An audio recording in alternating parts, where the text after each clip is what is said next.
This episode is brought to you by our good friends at NFL Sunday Ticket on YouTube TV. I'm sure by now you've all gotten back into your Sunday routines, but they could be even better.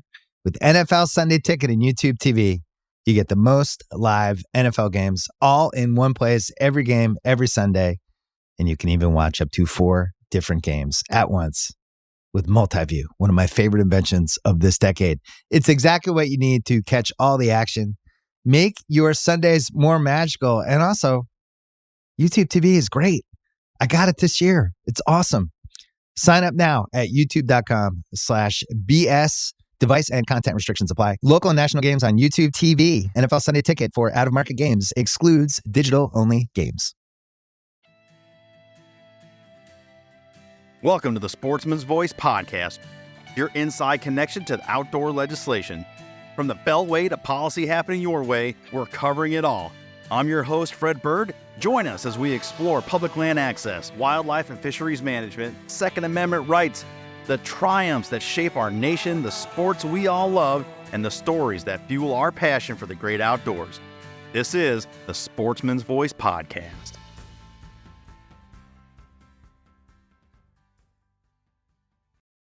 Welcome back, folks. It is Thursday, which means we are bringing to you a feature episode of the Sportsman's Voice podcast. Thanks so much for tuning in.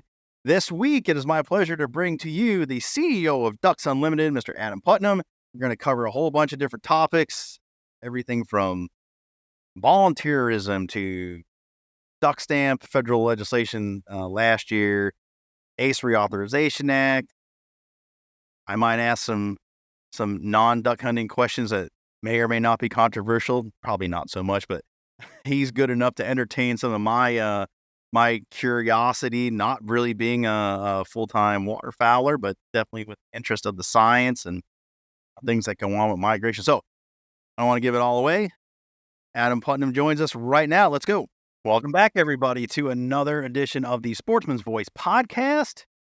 This week, we bring you CEO of Ducks Unlimited, Mr. Adam Putnam.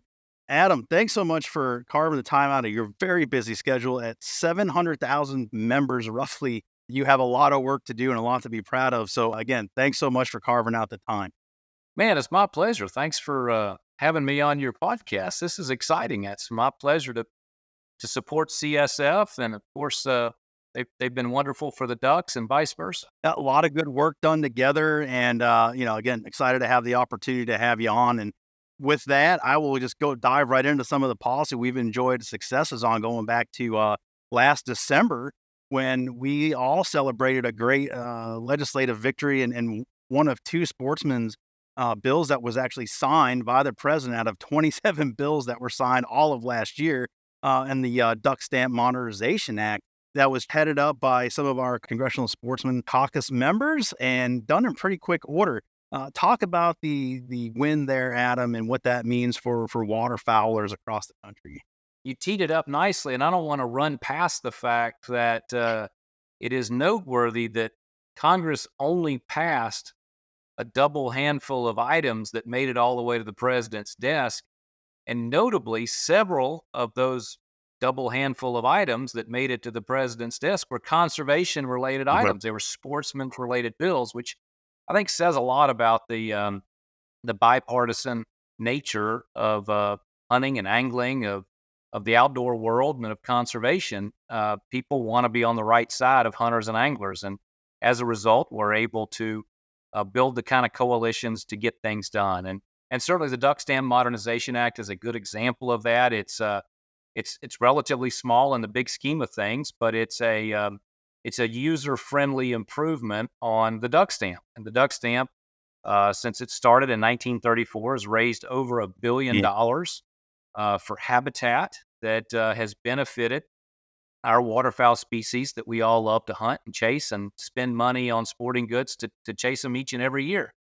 And so essentially the change in the law just said that you can get online, as we sometimes do if we've forgotten to stop by the sporting goods store and they're not open when we're headed to the blind or to the boat ramp, and you can get credit for having purchased it. They'll send you the physical stamp because a lot of us like to collect them and stick them in our wallet or stick them on our Yeti coolers or whatever.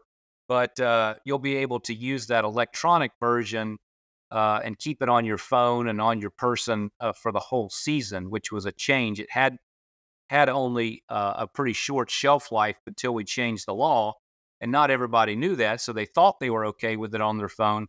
But if they didn't have that physical copy, they were in trouble. So that seemed like kind of a dumb law. And working with our partners at CSF, we were able to change that, and certainly all the duck hunters who are members of DU are grateful for that change. Yeah, and I will tell you from experience, you referenced, if you're caught late out of work or whatever, and you realize you hadn't got that stamp just yet, and the post office wasn't open, or whoever was selling those stamps, the Fish and Game Agency, and they keep those bankers' hours. Man, that 2 o'clock wake up was going to be a bummer when all you're doing is watching and setting decoys and not doing the trigger pull. That's exactly right. And so this was, like I said, it's a quality of life issue for hunters and anglers. We talk a lot about how we get more people involved or how we retain more people, and tearing down some of the more bureaucratic barriers that are obstacles to more people hunting or more people sticking with it. That's just one small example of it. And we were grateful for all of our partners in Congress to bring it across the finish line. Yeah, and to your point that you started out with, these nonpartisan issues, you really can stack them like cordwood in the conservation space, where in the grand big scheme of things, of all the craziness going on. I mean, I look at the news this morning to this afternoon when we're recording this on August 5th. The world is insane right now. But when you can stack some wins for your constituents with simple things like a duck stamp and some other great conservation piece of legislation, I don't know. For me, that's low hanging fruit. Go get it. Let's agree on some things and really move the needle. And for our community, and then the general good, the public at large that benefits from what we do, from the purchases of those duck stamps and those hunting license and fishing license. They don't even know that part of the story. It's a pretty big deal. And I don't mean to. I don't think I'm being speaking in hyperbole here. Yeah, it is a big deal. I mean, anything that is an act of Congress is by definition a big deal. That's why that saying means what it does. And so getting Congress to act in unison, both chambers, and then getting it signed into law, it is moving a big rock up a steep hill, and it takes all of us working together to get that done. And so, even though this one was kind of limited applicability in the sense that it's a duck stamp measure, we had partners across the conservation field working with us to land that plane, to bring that law in for a landing. And CSF is the air traffic coordinator for the outdoor sporting world's efforts on Capitol Hill, and we're just tremendously grateful for everything that CSF means to our policy work in Washington. We have an office in D.C. as DU, but gosh, when we are all working together and CSF playing that important role of lining up all the fin and feather groups, we get things done, and our track record proves it. No, absolutely. No, that's fantastic. And I can tell you, as of last Friday, here where I live locally in New Hampshire, our Governor Sportsman's Caucus Chair, Governor Chris Sununu, signed into law and got that updated here in New Hampshire as well. So all things are go in the Granite State, and everything's lined up here. Congratulations. Yes, thank you. Moving on with some of the federal policy I want to touch on, ACE Reauthorization Act brought in for the House side of things last month. There is specifics to wetland conservation. I was hoping you could dive into the audience, and oftentimes with ACE and Farm Bill, they're just so multifaceted. Talk about specifically wetland conservation and what ACE does to enhance and contribute to.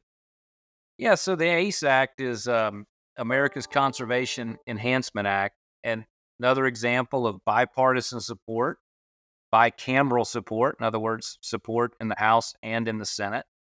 And, this is one of those non-controversial packages. It's sort of a legislative train of conservation ideas and activities.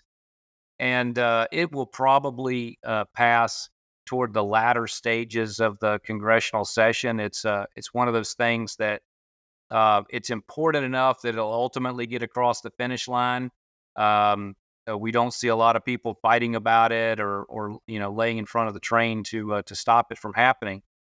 But certainly one of the key pieces of that, and there are a number of ideas wrapped into this legislation, but one of the key pieces is revolves around the North American Wetlands Conservation Act, or NAWCA, as the acronym is. And that act, which passed in the early 90s, is a funding mechanism for supporting waterfowl habitat, wetlands habitat in the United States, Canada, and Mexico. Why United States, Canada, and Mexico? Because we're dealing with a migratory bird species that we love to hunt. And so 2/3 of those migratory birds are born in Canada.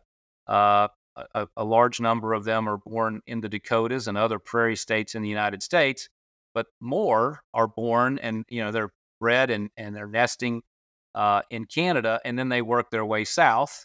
And all of us waterfowl hunters like to have the opportunity to participate in that. And then many of them winter in Mexico. And so this is unique legislation that's now decades old, that's modeled around science, the science of migration. And so it has worked wonders. When you look at the science of bird populations, most bird populations across North America have crashed over the last 40 years, with one exception, and that exception are waterfowl populations, or birds that are nesting and breeding in those wetland spaces.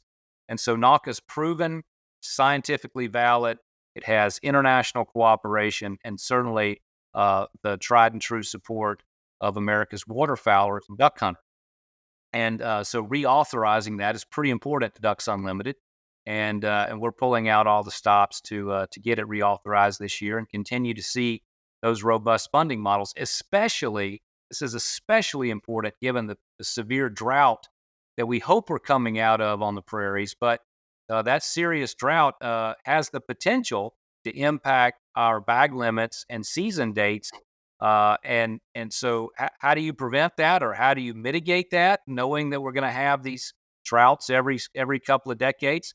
By protecting the habitat, by setting the table so that when the rains come back, those waterfowl populations are going to rebound rapidly.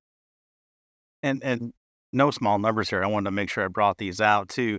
Over its life, over $2.1 billion in federal grants. That's NAWCA has leveraged, and nearly $4.3 billion in non-federal contributions.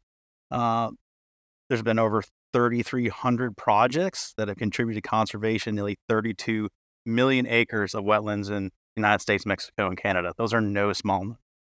No, they're massive numbers. And the way that works, I mean, you're talking about federal contributions and non-federal contributions. When you kind of sweep all of the jargon away, what that means is the way NAWCA works is that when an organization like DU has a dinner and they sell raffle tickets to win a shotgun or win a work of art or win a trip, the profits from those grassroots volunteer-led dinners are then matched with those public NAWCA dollars, and sometimes also with Duck Stamp dollars, so that a dinner in a small town, Main Street America, that raises $10,000, that $10,000 might turn into $40,000 or $50,000 because of those matching provisions. So there's not a dollar of Uncle Sam's money that's going in without frequently $2 of philanthropic money that organizations like DU are out there raising. And so it's a good deal for the taxpayer.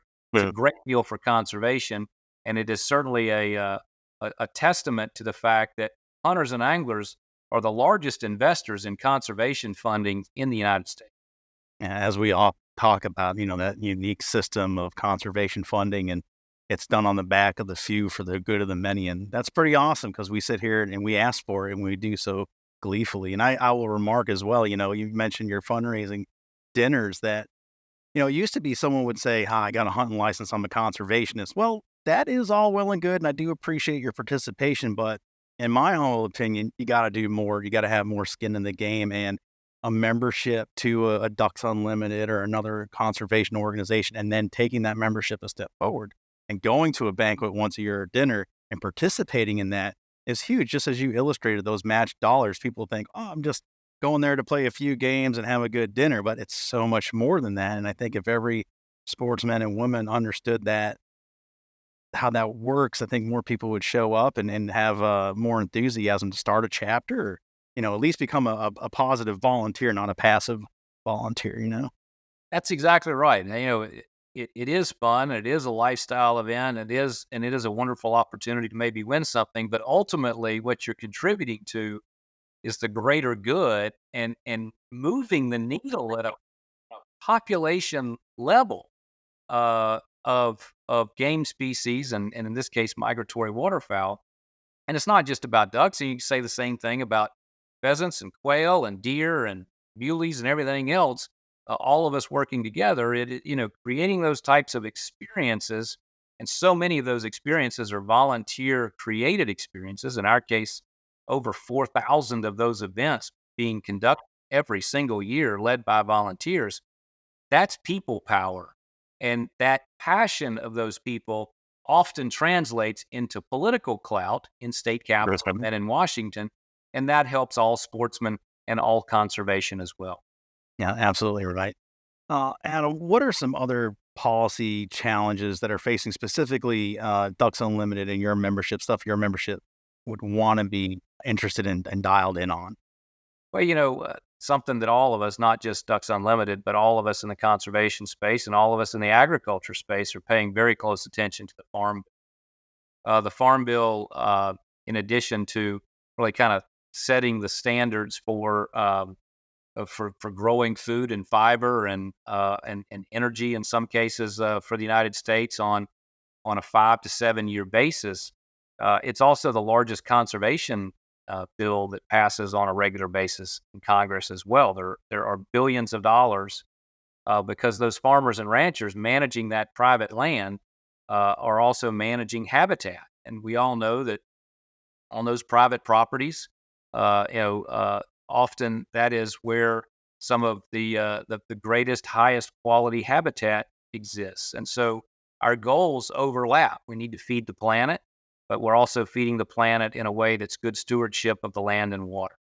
And so the Farm Bill, having those conservation incentives for growers, having those rewards for being good stewards of the land, and having a balance in it of being able to use the land that's going to be profitable for your family, pass down to the next generation, and feed all of us, and be a nation that can feed itself and not be dependent on other countries for our most basic necessities. It's a pretty important piece of legislation that comes up for reauthorization.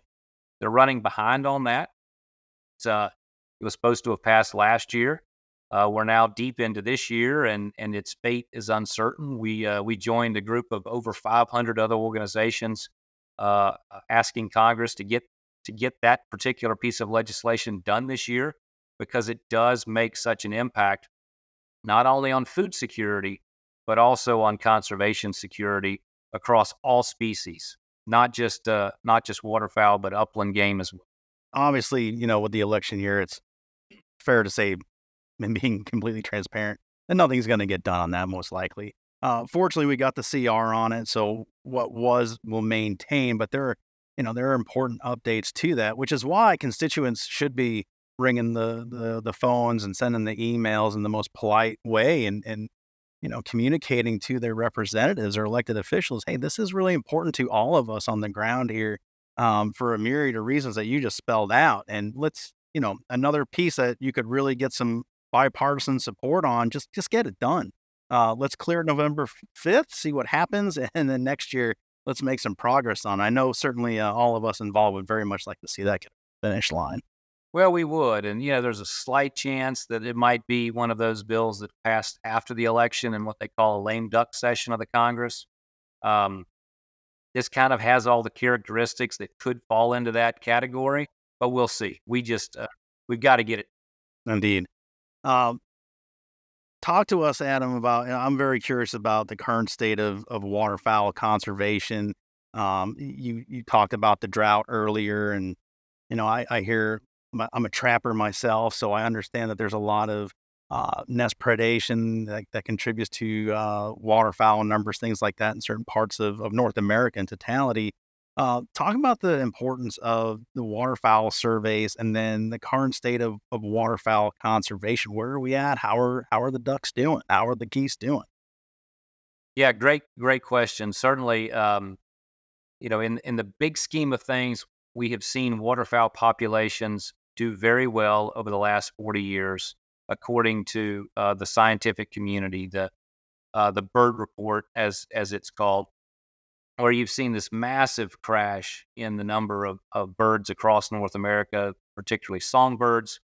You've seen some rebound of raptors as DDT is kind of worked out of the system, but you've seen a tremendous rebound in waterfowl.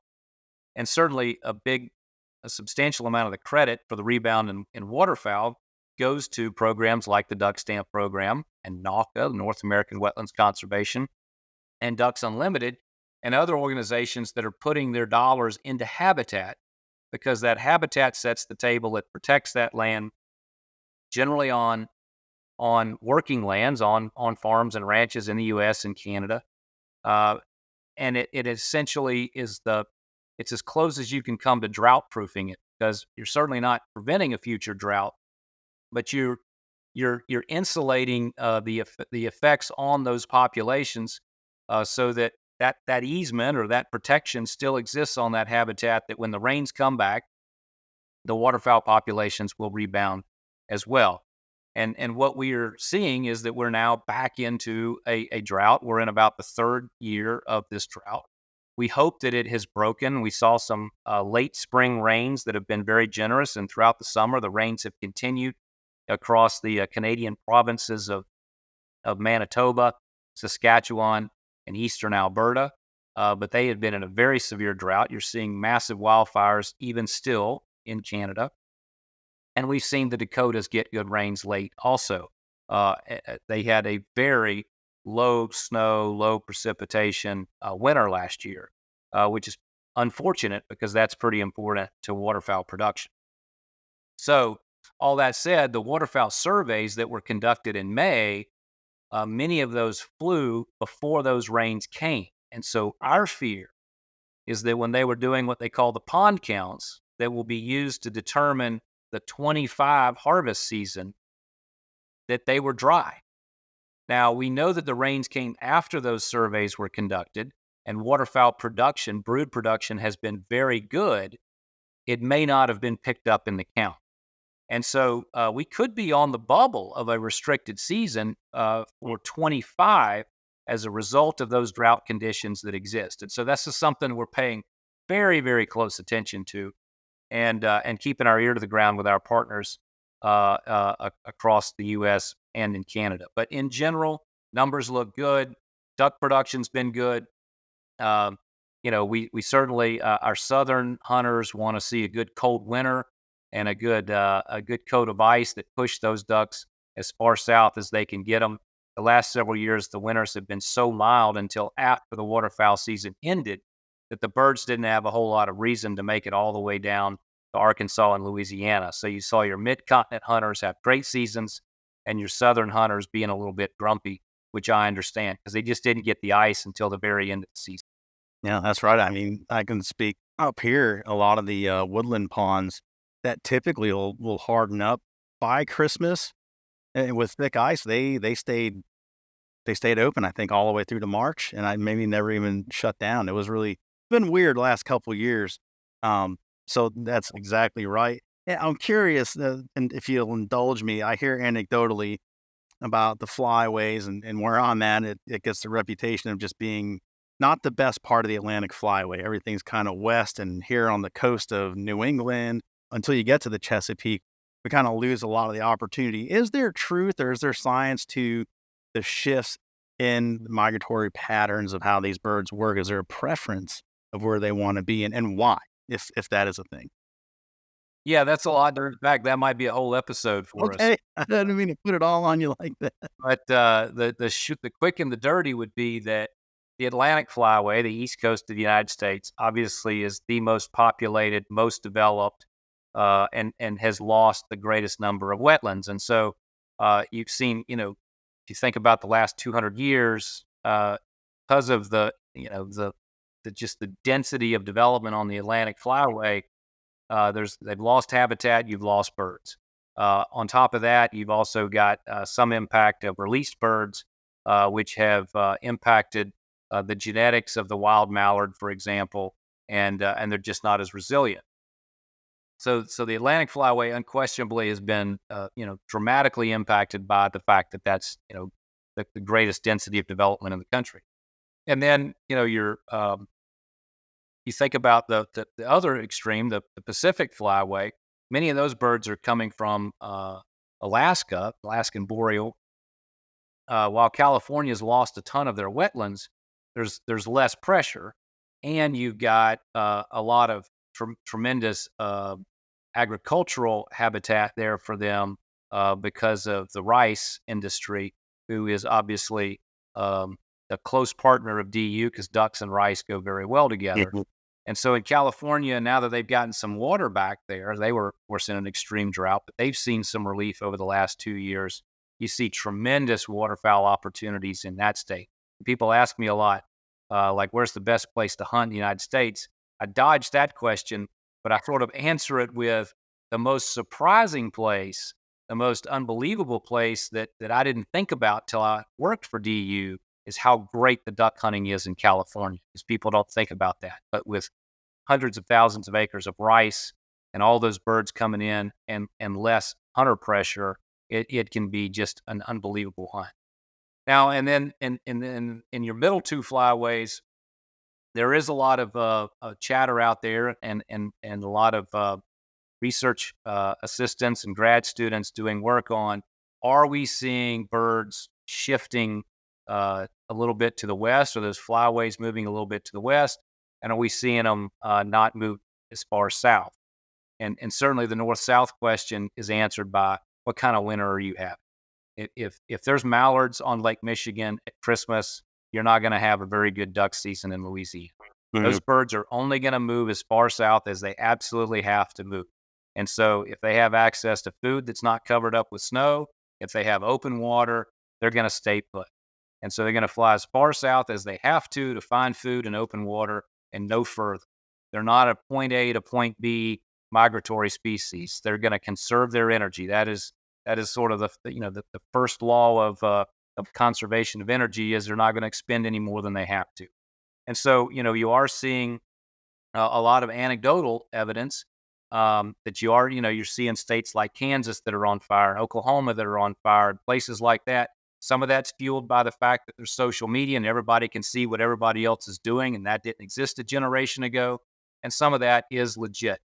There's some band recovery data that does show that you're seeing, pintails and mallards and others that there is some movement north and west on where more of those bands are being recovered today than were, say, 25 years ago. Well, certainly those students doing the yeoman's work and those research projects will yield fruit one way or another. And as both of us are science-based organizations, that's what we're going on, not speculation and rumors. But thank you for indulging me. I was just a little curious because I come from a turkey background, so I can speak to the science of turkey. But this one has always interested me, and I thank you for that.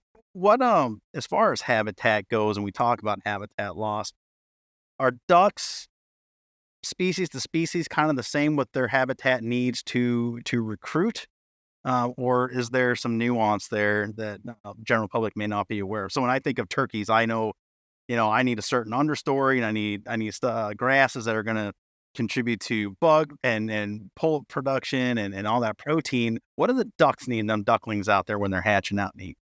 Yeah, there's a pretty wide variety of needs out there. Obviously, certainly between your dabblers and your divers, big water versus shallow water, territoriality in terms of when you're thinking about your breeding pairs and where they want to set up shop to rear their brood. 10 1-acre ponds are more productive than one 10-acre pond because of the influence of territoriality.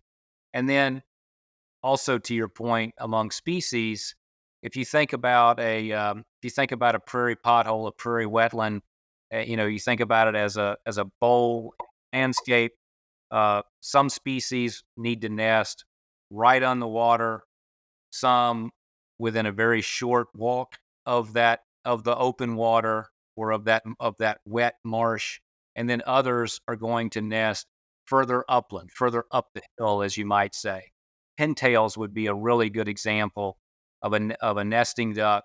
It might be up to a mile away from the actual water, the place where you're actually going to have it come over your boot.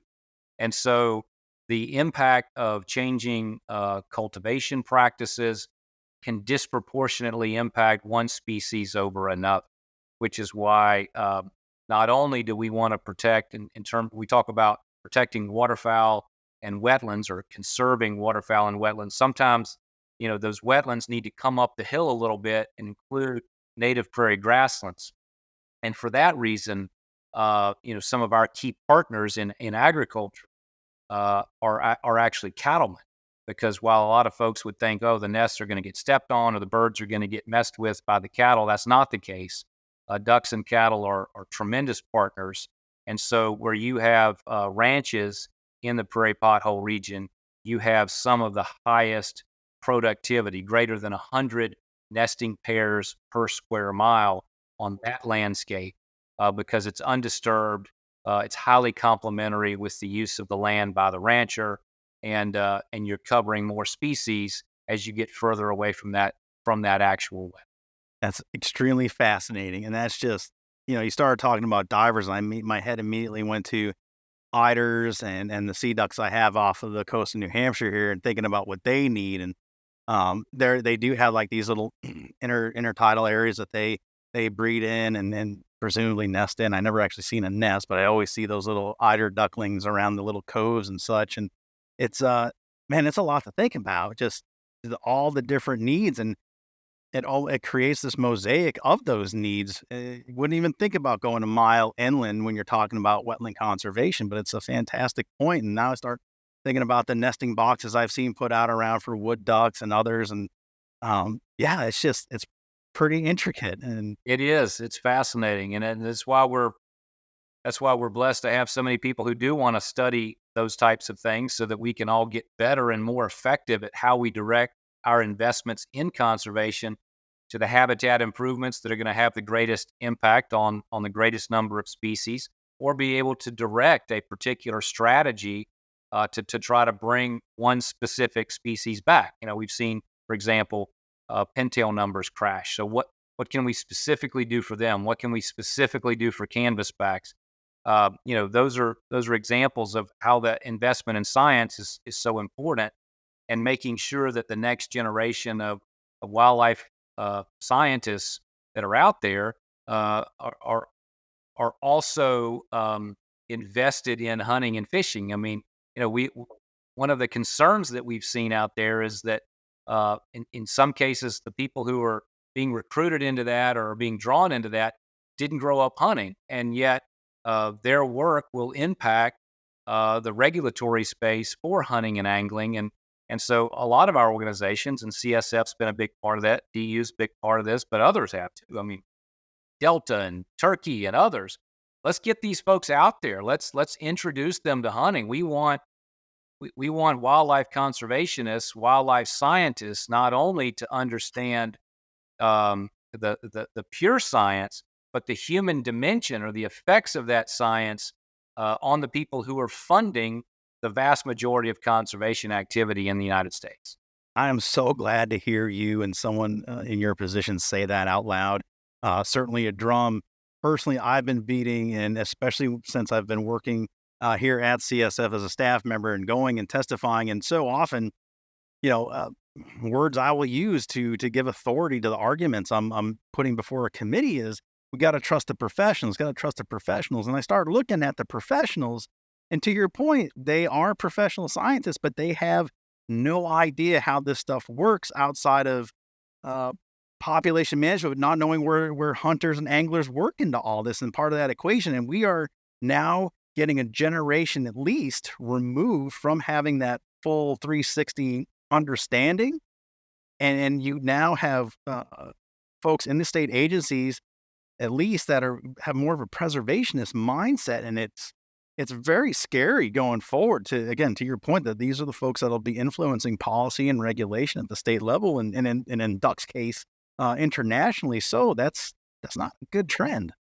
No, and that's why it's so important for us to invest in the types of enrichment programs that get them out there, that get them on the range, that get them in a blind, that get them on a hunt, and help them understand the passion of their constituency who is investing in this and supporting all of this research and activity and active wildlife management and support for the North American model. All of those things are important, but they're not intuitive. They're not things that we should just assume everyone grew up with. We shouldn't assume that everyone just is born knowing this. It's on us to teach and preach and to spread the word. And Amen. Ducks Unlimited has 118 college chapters. Just this past weekend, we had over 300 of those student leaders in one place for a leadership development conference, and a high percentage of them want to be game wardens. They want to be researchers. They want to be wildlife biologists. Some of them want to be engineers. They're all going to be voters. And Yeah. so for them to have the opportunity to understand all of these issues better, they're going to be better citizens, more informed voters, and more informed wildlife professionals for those who choose that field. Yeah, it's fantastic. Dr. Brett Collier at LSU, and I believe he's was one of your staff members. First name Neil.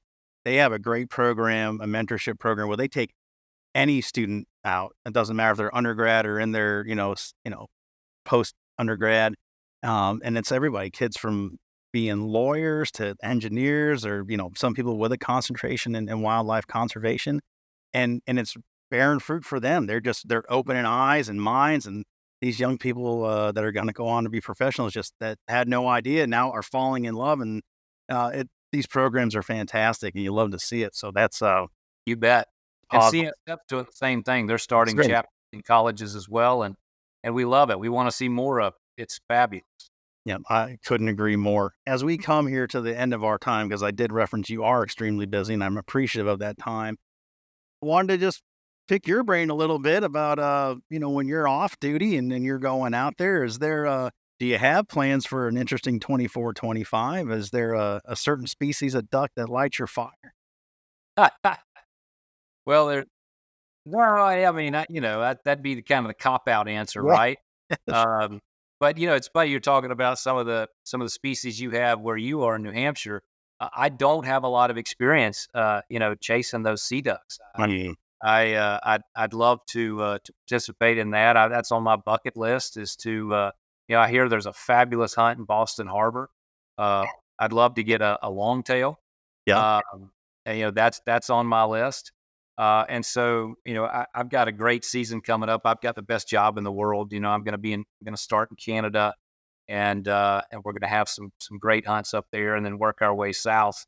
But yeah, actually, it's a lot of the ducks in your neck of the woods that, as a Southerner, I haven't got a lot of experience chasing. So those are some that I've got to go get after. they're really awesome. It's awesome to observe them, and I say observe because I've never had luck to shoot any of them because they're just so fast, and it's a lot of ammo for the I guess, unqualified sea duck hunter, but they're a blast. The sneak boats are a lot of fun. It's a different way. Or you could go on a rocky outcrop off the coast of Maine and have a completely different experience. And yeah, it's all pretty wild and interesting. And the seafood isn't too bad either if you've had a We're bad not too day. sure. Warm up with a big old bowl of clam There chowder you after. go. That's exactly right. Use the Um, cat gun when all that salt water splashing all over you. it's funny you say that. A lot of folks that'll come up here for that, they don't even consider it, and then their equipment gets gummed up, and Yeah, it is a special hunt. You got to have special equipment, or at least be able to have a rig that's going to be your dedicated salt firearm because it comes exactly. to take a beating. Exactly. Yeah, for sure. Don't bring your grandfather's heirloom gun out, No, right? no, no, no. Um, Last question for you. As a CSF board member, what is that relationship? What does that board member position mean to you, and why is it so important that you have that board position and that say here at CSF? Well, it's an all-star cast from the outdoor industry and across the outdoor community. So I'm just glad that they lowered the bar enough for me to climb over. But it's just a terrific assortment of passionate, creative thought leaders in our space who are really helping to advance the cause in hunting and angling space and the shooting space. Um, we all get more done when we work together. Over the years, there's always somebody that decides they're going to strike out on their own, and it never works. We're going to accomplish more together, and that board, particularly under Richard Childress's leadership as the chairman, and of course Jeff Crane as the longtime CEO of the foundation, are just doing a terrific job to keep all of us. We all have our individual agendas, but it's all underneath the umbrella of what's the right thing to do for all hunters and anglers and shooters. And that's really, to me, the importance of the Congressional Sportsmen's Foundation. They represent the largest caucus in Congress. We talked earlier about it being bipartisan or nonpartisan. They have the largest number of people. It is bipartisan. It's fiercely bipartisan to get things done, no matter who's in charge. And the track record bears that out. When almost nothing is getting done, conservation bills are still passing. Yep. That wouldn't happen if it weren't for CSA. Wonderful. Sir, thank you so much for your time. I wish we had more. Hopefully, without putting any pressure on you, hopefully we see you at an event here in the last couple quarters of our calendar. Safe travels. Enjoy your hunts if we don't see you. And thanks again for your time. We'll see you soon. Thank you, brother. Thank you. You bet. All right. Thanks so much to Adam for his time. I think, when you listen to these, you talk to leaders of these organizations, of our partners, our board members, which, again, we acknowledge Adam is, and thank him for that. You hear a lot of the same kind of things, same messaging. And when we work together and we're aligned with our goals, we really get a lot of stuff done. And I think that's probably on full display. And we acknowledge that, at least in the hunting community, we're kind of a small group of people doing a whole heck of a lot. And that is because of organizations like DU and their leadership, Adam.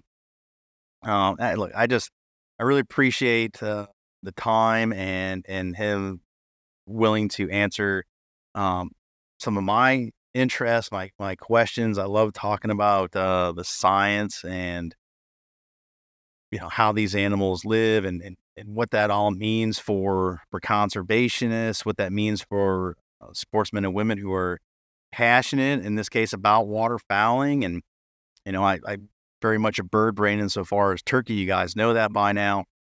And, I think there's a lot of the similarities as far as recruitment, ducklings, poults, and, I'm very curious about what that habitat is. It's interesting to get lost in all the different species and their habitat requirements, how they nest, where they nest, and then you start bringing in trapping into it, and I get totally lost, and I just want to talk about trapping. And again, we're passionate about these things, so it's real easy to have these conversations and just cover a wide variety of topics. And again, thanks for Adam for being a good guest and indulging me on a lot of that, and certainly the acknowledgement of a lot of good work getting done on the Hill and locally in the state capitals. And, the Duck Stamp was a good win. And I think everyone that gets after it and buys that Duck Stamp and their waterfowl tags in your respective states are probably going to appreciate being able to have that right on your phone. And that's just a modern convenience and good on folks for the ability to have a good win there. That's it. That's our show. Thanks for tuning in as always. And, not a lot of housekeeping on this one. Do visit the website, congressionalsportsman.org.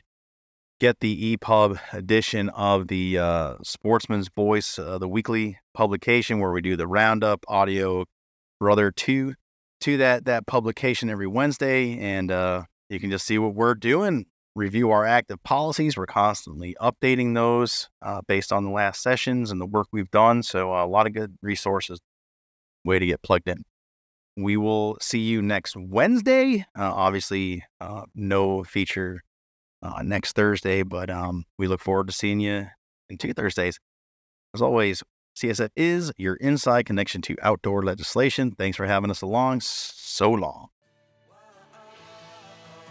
Thanks for joining us on this edition of the Sportsman's Voice podcast. Ladies and gentlemen, your support is crucial, and you can help us out right now by leaving a review, filling in those 5 stars where available, sharing this episode with friends and family, and engaging with us socially. CSF can be found on Facebook, Instagram, and X, formerly known as Twitter. Together, we can protect the outdoor sports we love and continue to keep you informed wherever you are. That's it for this week. Until next time, we'll see you later.